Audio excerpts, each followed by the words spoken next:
Okay, so next up is Petar with his views on Kotlin versus Java. So, Petar, please. Hi. So I'm Petar, and this is a Kotlin presentation on Javantura, and there are a lot of people. So I guess that people love Kotlin. Or I have a question. Has anyone used Kotlin for now? Okay, a few people. Okay, so about me, I'm in Android development for the past 3 years. I worked with Kotlin even before Google officially supported it. That's not long. I worked with Kotlin for a year, and I do not claim that I'm an expert, but this will be a cool introduction to Kotlin to everyone. And at the end, we will do something cool. We will create a DSL-like function that you can use in Kotlin. So a little about Kotlin. Kotlin runs on the JVM. It is developed by JetBrains. First appeared in 2011. Its first stable release is in 2017. So that's pretty early. Why Kotlin? This is a screenshot from Kotlin's website. So it is concise. You reduce the boilerplate. It is pretty safe because of null safety and stuff that I will talk about. It is interoperable. So I use it on some new projects, and I've used it on projects that were started with Java, and it works like a charm. There's no trade-offs. Maybe the compile time is a bit longer, but everything else works like it should, and it is tool-friendly. You can basically run it everywhere. So now we will jump to the live coding. I'll talk about the presentation will be divided in 2 parts. The first part is almost everything: null safety, data classes, default parameters, deconstructing parameters, string interpolation, and smart casting. This will be all short introductions to all of this stuff. And at the end, we will code something with extension functions, that DSL-like approach that I talked about. So let's jump into the code. Okay. So the first thing I want to talk about is null safety. For the sake of presentation, I've created a logger factory, which has a create method that returns a logger, and the logger just has one method which logs out the output. For the sake of this presentation, a factory returns something that can be nullable. I know that that's not common, but bear with me for now. So the first thing, we will create the factory. Okay. And now we will call create on it to create our logger, and we want to log something like hi Javantura. Okay. This works or not. Okay. So for now, the compiler is complaining about something, and that is that basically it's saying that we are trying to call a method on something that is nullable, and that we haven't checked for it if it's nullable. Okay. So how to check it and how to fix it? I just simply put this question mark here, and now it all works like a charm. And what has it done? So we'll decompile it to Java. As you can see, we created the logger factory here. We called the create method and got the logger, and now the decompiled Java code checks if it is null, and if it's not null, then it logs out. So basically, this little question mark is the if statement. So it says, okay, factory, create me a logger, and if it's not null, then call this hi Javantura, and we can test it out. Then print this hi Javantura, and here it is. So in the logger factory, if we return null here, this shouldn't print it out. So if I call it, nothing is printed out. I don't know what's the problem with this. Okay, it will be fine. Okay, I even also a cool thing is that if, for example, this factory is also null. So if this factory is nullable, we can also put a question mark here. So this will ask for, okay, is the factory null? It isn't, then create the object. Is the object null? It isn't, okay, then log it out. So in one line of code, you do, in Java, that would be like 4 or 5 lines of code. Okay, so that's a short introduction for the null safety. Now let's talk about data classes. First I'll create one and then I'll talk about what have I done. So I'm creating a user class in which I say I'll have a value of, let's say, name, which is a string, and I'll have an variable. So val means that it's immutable, var means that it is mutable. Let's say age, and it is an int, and also it is a nullable int, so this can be null, this can't be null. And what have I done now? We can see here. So in the Java code, let's move this a little bit. There is a public class user, which has a final field name, which is not null, which has a field, integer field age, which is nullable. And since the name is immutable, we only get the getter, we don't get the setter. We get the getter and the setter for age. We get the constructor. Okay, these are some components that I will talk about later. We get the copy method. We get the toString, the hash code, and the equals. We get all of this just with one line of code. So basically, this is a POJO, a simple POJO, but you don't need to renew all of, when you create or add some new parameter, you don't need to create again the hash map, the toStrings, you don't need to remember that. This is done all automatically. Okay, so let's see, let's create a user. First name and age 26. Okay, I should put this. Oh no. Okay, and now let's check if the toString method is okay. Let's call user toString, and they should print it out. As you can see, the toString method is implemented. I said that there's a copy method. So, for example, if you have a state machine and you use data classes for states, you have pretty much all of the parameters, all of the fields should be immutable because of the concurrency issues. So you have a lot of immutable fields, and you need to update just one of the fields.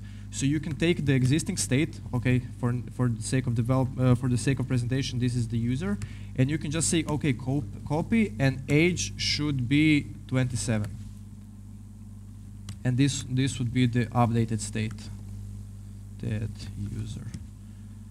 Okay, if we print it out, you can see that it took the old name and created a new updated user.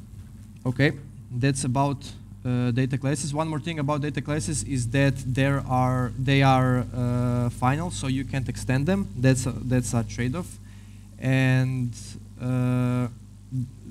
in clean code, in the book Clean Code, they say that you shouldn't put like 3 or 4 or 5 parameters in a method, and that you should create a class an object that is the input. So now, and sometimes you don't want to do it because it's a lot of code. So now there's no excuse not to do it because this is just the one line of code which could be the input for your functions. Okay, next thing, we have the default parameters. So you can basically say that default name, and now when you're creating a user object, if you don't provide the name like this, he will use this default name, and we can see it also in the Java code. So now we've got, since we provided default parameter, now we have another constructor which simply checks, okay, if the first parameter is not here, default it to the default implementation and create the object. Okay, we can just see if this works, but believe me, it does. As you can see, the default name is here. Okay, so now we can throw this all out. We don't need even more the data class. Now we will talk about something about the deconstructing parameters.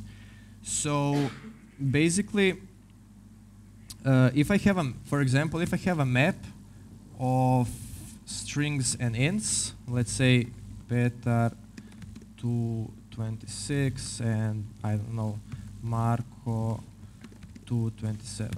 Let's say this is a map where the key is the username and value is its map. Oops. How old is the person? So basically, what the deconstructing parameters can do for you, you can say, for example, if you want to iterate over every entry, you can say, okay, I want name and age in map, and you can actually access them. So you can say age and increment, decrement, whatever you want to do. So if you can have an object with, I don't know, 5 or 6 parameters in it, and you can deconstruct it like this, so you don't need to do it manually. We will see in Java code that it is done manually and how it looks like. And for example, if you want to print it out to see if it works, you can say, okay, person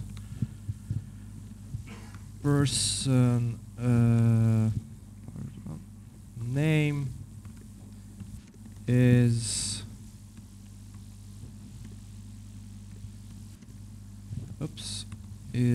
age years old. Okay, so you can use these variables simply. Okay, now let's look at the Java code. As you can see, we are creating the map. We get the iterator. We iterate over it. For every entry, we get the key. We cast it to string, or Kotlin does that for us. We get the value. We cast it to int. We append all of this and print it out. Next cool thing about Kotlin is string interpolation.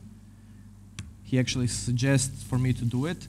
So string interpolation is that you can inject variables like this, just add a $sign and name the variable, and this will work the same as it worked before, but it is really much easier to read. And you can also call some functions, for example, increment on it, just surround it with curly braces. You can also have some more logic in it, but I don't advise because it would look ugly. And if you decompile it, you see that it actually does the same thing that we've done before. It just looks nicer. Okay, I can also print it out. You can see it works like it did before. And now I will talk about smart casting, which is really cool. Okay, let's delete also this and this. Okay, so I have an abstract class, animal.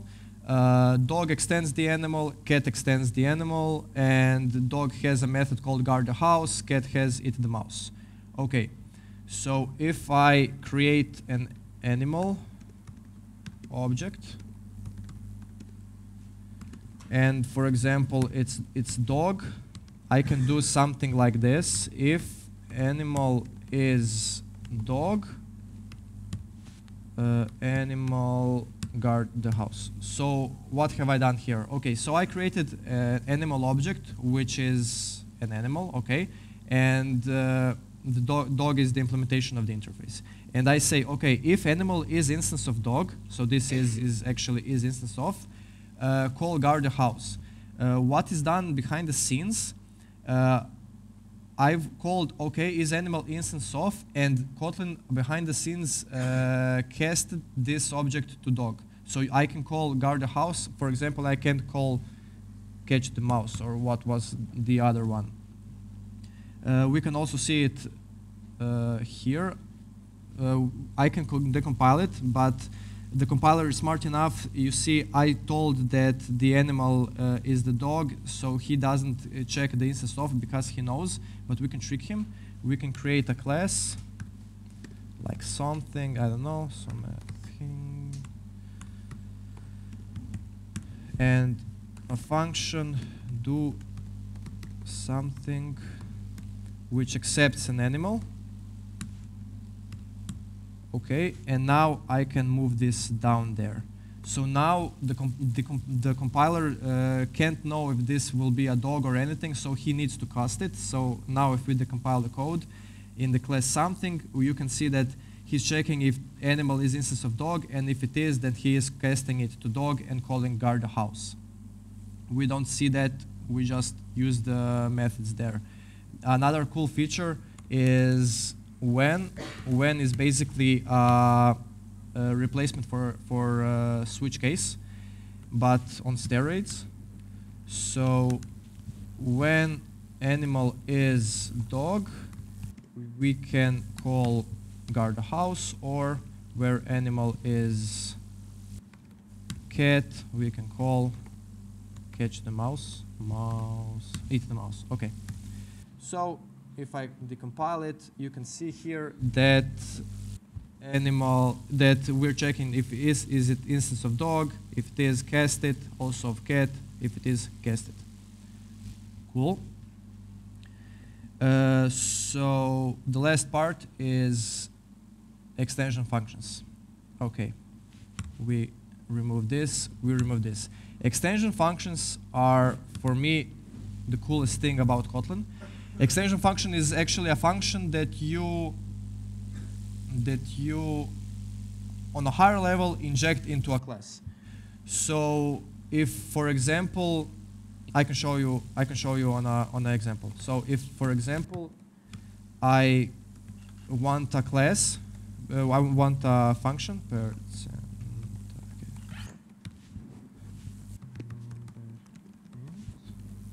Okay. So let's say I want my int class to have a method called percentage of some number. And this will return the percentage. Okay. Int is actually integer. There are no all of classes are objects in Kotlin. So it returns number times this divided by 100. Okay. And now percentage equals, so I can do something like this. I want 25% of, I don't know, 500. And this will work. So what have I done? So 25 is an integer, and I have, it looks like that I have injected this method into the class integer, so I can use, okay, 25 dot percent of 500, and it will actually calculate the percentage of 500. So print line percentage.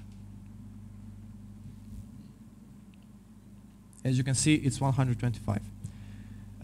Even more, so if extension function has only one parameter, you can create an infix function from it, and you just add this infix, append this infix, and what it does, it enables you to do something like this. So you can say 25% of 500 is actually 125. So this is really easy to read. This is really easy to understand. It's like reading a book or something. It's really cool and it's really strong. Another strong thing about extension functions that I want to talk about, we'll scrape this, is this. So I have a database class which has a few methods: begin transaction, execute query, set transaction successful, and end transaction. So there are some steps that I always need to do. For example, let's copy this here.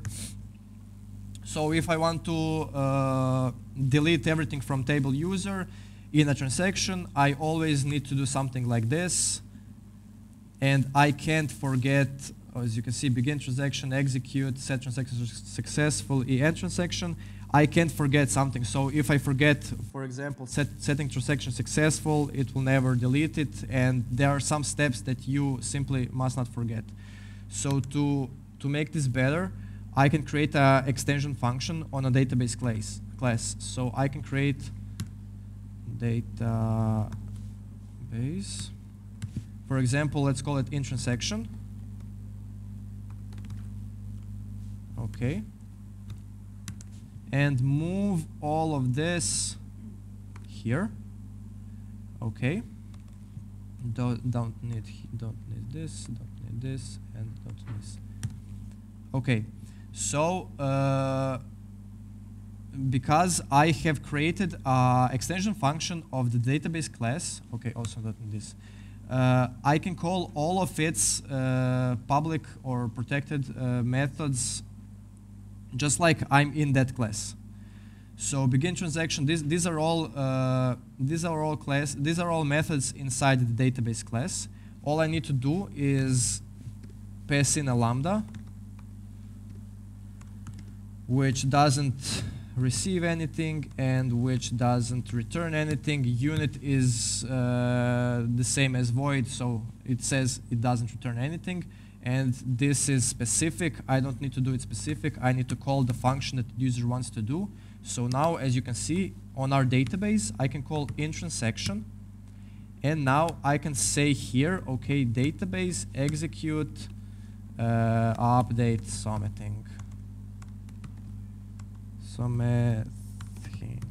Okay, never mind what it says here. So now, if I run it, you can see it started the transaction, it executed that update something, it set the transaction successful, and it ended the transaction. But this is cool, but this is also error prone, because for example, if I have two databases for some reason, and if I do this, I won't see it at first, but it won't work like it should. So I want to work on this particular instance, and I don't want to explicitly say that I'm working on that instance. So what I can do, I can say that, okay, this lambda will receive a database, and I can send this inside. So now I can just say, okay, database, do this in transaction, and call it, and say execute something 2, 3, 2, okay. So if we run this, okay, so this is better. I can't call it on another database, and it is much less error prone, but still it's kind of ugly. I don't want to always specify, okay, I know I'm in this transaction, and I know I'm working on this database. Why do I need to always say, okay, execute it on it, execute it on it? It is actually the instance of this database that we sent in. So what we can do, and this is like inception or something, so inside of intransaction is an extension function of database, and I can send in again extension function of the database. Okay, I will return to this shortly. I also had some issues with trying to understand it, and just to prove that it works still. Okay, so now what do we have? We have a DSL-like function that's called intransaction, and we just say, okay, on this database, do this in transaction, execute this, and everything will work fine. And now to return to this inception part. So I have created an extension function of the database, which means I can call all the methods that I want. So that basically means this is an extension function. I can call on that particular instance, I can call all of the functions that I have. And so that's also why I am sending in an extension function of the database. So that means that this is also here an extension function of that database, and that I can also, like I did here, I can also call all methods on this instance. Actually, this is no longer needed. Okay. And there you have it. So this way you can write a DSL-like stuff in Kotlin, and you can use it everywhere. You can, for example, you can have something like this, like an HTML creator, and you can say, okay, here is head, and in head you can do some, I don't know, I'm not in some divs, or you shouldn't add divs in the head, I don't know, I'm not a web developer. But you can see what kind of stuff that you can do here. And that's pretty much all. I hope you heard me, because this thing doesn't work as it should. I should talk like this so it would work, that I wouldn't see anything. And I don't know if you have any questions, feel free to ask now.